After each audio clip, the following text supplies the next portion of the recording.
আসসালামু আলাইকুম, কি খবর? কেমন আছেন? আশা করছি অনেক ভালো আছেন। আমি আল্লাহর রহমতে অনেক ভালো আছি। ঈদ মোবারক, ঈদ মোবারক, ঈদ মোবারক। আজকে হচ্ছে পবিত্র ঈদুল আজহা, 2024 সালে কোরবানির ঈদ। তো এখন হচ্ছে প্রায় বিকেলই বললে চলে, 4টা মেবি বাজে। তো এখন হচ্ছে আমি কোরবানির যে গরুর গোস্ত সেটা রান্না করব।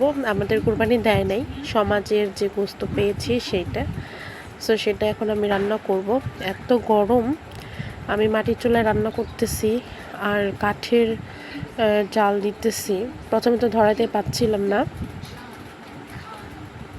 সুপারি গাছের তক্তা দিয়ে, বাট এখন হচ্ছে এমনি যে মেহগনি গাছ বা এক্সাক্ট অন্যান্য যেসব গাছ আছে সেগুলোতে জ্বালানোর পর আল্লাহর মধ্যে ভালোই আগুন ধরতেছে। আর এই যে হিট, বাবা রে, এত হিট! একদিকে হচ্ছে ন্যাচারালি গরম, আরেকদিকে হচ্ছে এই চুলা রান্না করতেছি, কাঠের গরম, রান্নার গরম। আর দেখতেই পাচ্ছেন আমার সেলার পুরো ভিজে গেছে আর হাতটা ফুলে গেছে। চাঁদরাতে মেহেদি দেওয়ার পর হচ্ছে হাতটা প্রচুর চুলকাচ্ছিল। তো চুলকানোর পরে অবস্থা হয়েছে, দেখতেই পাচ্ছেন কিছু কিছু জায়গা ফুলে গেছে। মানে মেহেদি তো এগুলো মেডিসিন, সো আমার যেহেতু একটা অ্যালার্জিক প্রবলেম আছে এই কারণে এটা হয়েছে। আশা করতেছি আল্লাহর অশেষ রহমতে আপনাদের সবারই ভালো কেটেছে।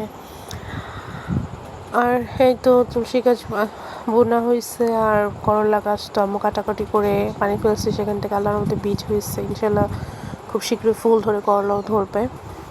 আর আমাদের পাশের আর হচ্ছে মানিকগঞ্জ, তারপর হচ্ছে সাটুরিয়া, ধামরাইয়ের পরে, তো সেখানে নাকি রাসেল পাইপার যা বা হচ্ছে যন্ত্রমোড়ার যে সাপটা সেটার মানে ভালো হয়েছে। তো আমাদের এখানে হচ্ছে তক্তা, মানে রান্নার জন্য প্রচুর তক্তা আছে, তো আল্লাহ জানে। যাই হোক, ভালো করে চেক করে কাঠ বের করতেছি।